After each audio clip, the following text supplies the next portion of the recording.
Welcome to the DoubleACS Daily News for September 28, 2015. Construction of the New England Sports Village is officially underway in the Attleboro Industrial Business Park. The 130-acre complex will house numerous sports facilities, including a hockey rink, an Olympic-sized pool, soccer and basketball facilities, and much more.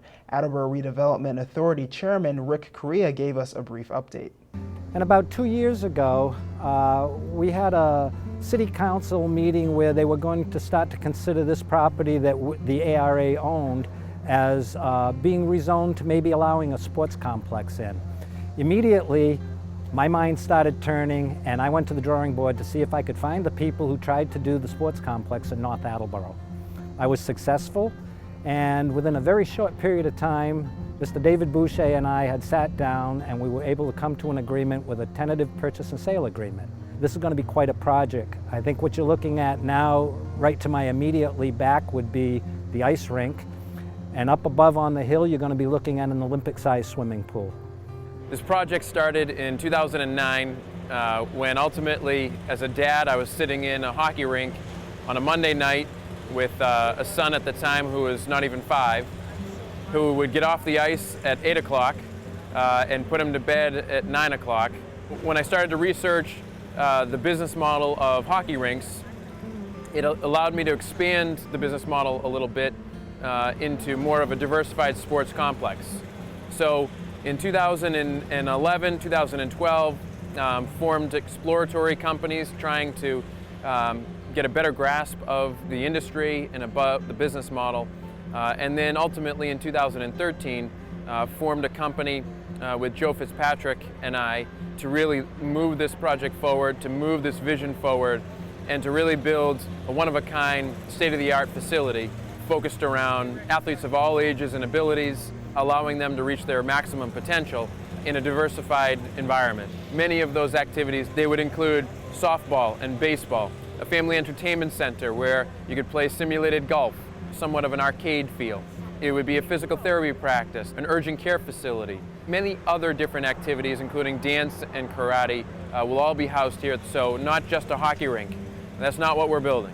We're not building just an aquatic center. We're not building just a field house or a soccer field. We're building a village. You know, one child might be doing gymnastics while their brother or sister are playing over in the hockey rink. So this is going to be a beautiful site, a beautiful campus. We're leaving a ton of trees and a lot of the natural look and the natural stone. The idea behind this is to change the way families have to operate these days. The vision of the New England Sports Village is to have many activities that families encounter on a regular basis that normally pull them apart.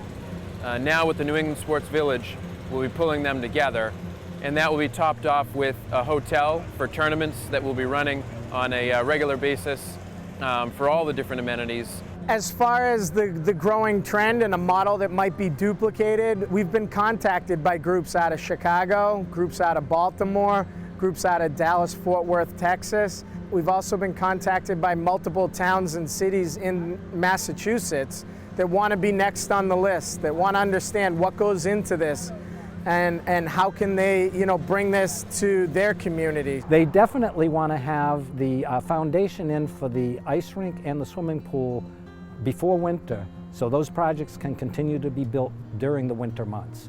It's incumbent to get the foundations in. Judy Robbins has left a huge void with the Attleboro Redevelopment Authority. I can't explain how much she did, all the time that she put in for this board, and how she contributed to this city in an unselfish way, working tirelessly over 40 hours a week, every single week, to keep the board on task. I owe an immense gratitude to Judy for giving me carte blanche and a way to go to say, Rick, negotiate the deal, you have my support, you have the ARA board's support. And that's even when I think we had even lost the city's support once in a while during the course of this deal. It takes a village, so that certainly is somewhat of our tagline. We have so many people who are supporting us, who are helping us. It is, again, too many names to list them all, but I truly appreciate all of those names, because without them, this would not be happening.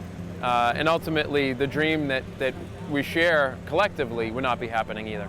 That's it for today's update. For DoubleACS News, I'm Austin Ricketts.